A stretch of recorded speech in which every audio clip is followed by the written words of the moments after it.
কত ভোট কেটেছিল বাগদায়, গাইঘাটায়, বনগাঁয়, হাজার হাজার ভোট কেটেছিল।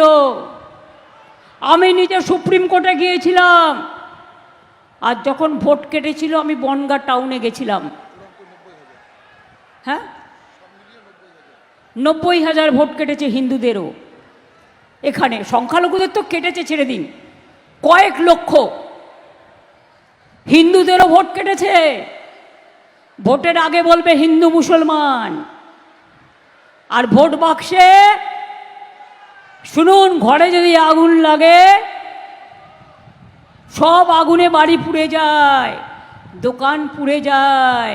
আগুন তখন দেখে না ওটা হিন্দুর বাড়ি না মুসলমানের বাড়ি না তপশিলির বাড়ি না আদিবাসীর বাড়ি, তখন কিন্তু আগুন লেগে যায়।